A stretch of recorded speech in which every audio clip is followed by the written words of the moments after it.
Hello, my name is Matthias Cavodio. I'd like to welcome you guys to my channel. Today we're going to talk about the end of Brian Michael Bendis' run on the Guardians of the Galaxy, issues 14 to 19.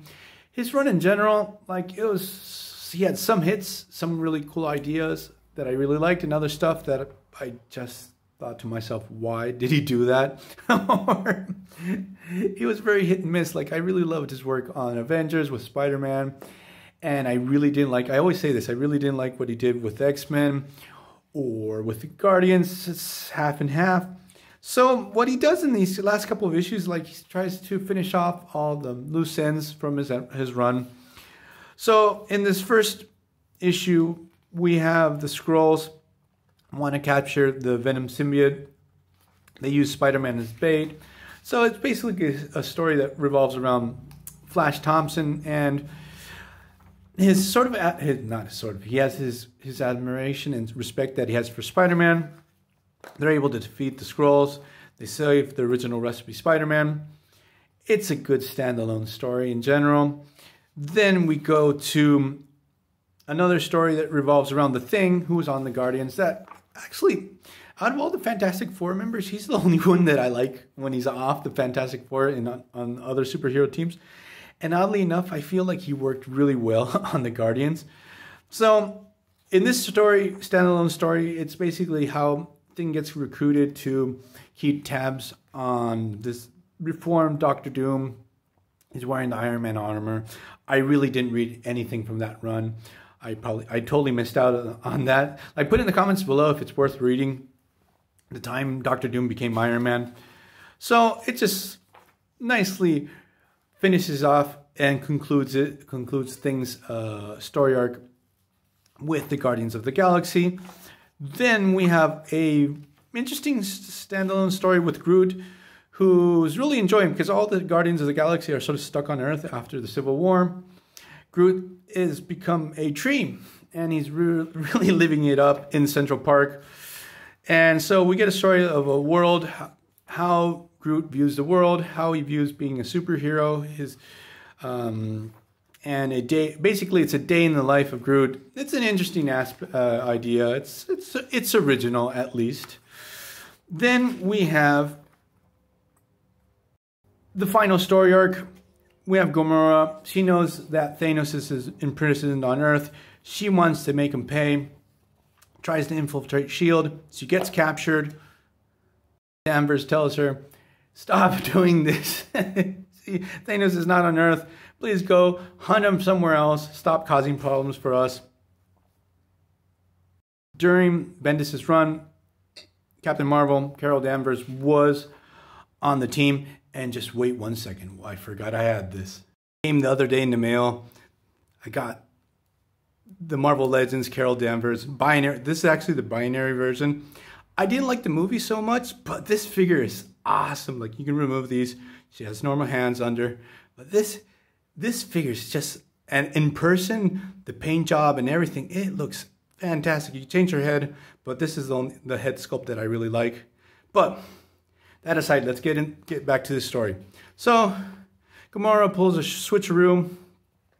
She's able to escape, kills a bunch of S.H.I.E.L.D. operatives. We have another it ties into the final story, this one with Gamora. We have Angel, Thor's sister, that she's being hunted down by this mercenary, intergalactic mercenary. This guy's been popping up during the whole series. Actually, he was trying to hunt down Gamora. And obviously, Angel is a real powerhouse. She's able to deal with this guy pretty swiftly. And the battle's really good. And what happens is, we have the big setup for the final battle. During Bendis' whole run, we have this intergalactic council of alien leaders, sort of like the Space Illuminati. And during his time on this series, this council had a thing against Earth in general. Most of the members of the council are gone or have been defeated. Now we have Thanos presiding it, and basically Annihilus, the Brood, and the Badoon want to wipe Earth off the face of the out of the galaxy. There we go. But Thanos says, "Leave me, Earth. I want to conquer it." They've been an intergalactic pain in the ass for me since forever. Let me deal with this. Let me lead a gigantic space fleet to destroy everything.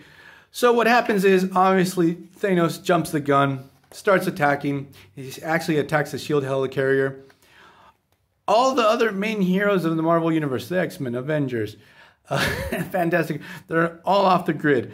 Only Guardians of the Galaxy and ex-members of the Guardian of the Galaxy are the ones that heed the call to stop Thanos. And it's sort of cool to see all the members that were on the team during Bendis' run appear and punch Thanos during this epic battle. While this goes down, Annihilus, the Brood, the Badoon sort of lose faith in Thanos. Like, oh god, he's sort of unhinged. We can't work with him. They pull away from their invasion. It's a stupid punch fest story where we have every character just punching the crap out of Thanos. It's dumb, but it's fun. Like, even though within these issues that we're covering, 14 to 19, like the quality comes and goes. But this is just a blast, even though it's just a dumb story. But it's a good way to conclude your time on the series, especially finishing with Thanos. Even though I do feel like ever since Thanos popped up in the MCU, I feel like he's popping up way too much in comic books. Like, this villain should be used sparingly, like Apocalypse or Mr. Sinister or Galactus. Like, if they pop up way too often, they sort of lose their mystique and what makes them interesting. Even though the Thanos series, it's fantastic. So obviously the heroes take him down. Gamora reaches the closure that she doesn't want to kill her foster dad after all. Wants to take him to justice, make him pay that way. And it's a happy ending to the story. So I'm going to leave this video here. I still have one more video about Bendis' run, the Venom story arc. That's really good. So see you guys next time. Bye.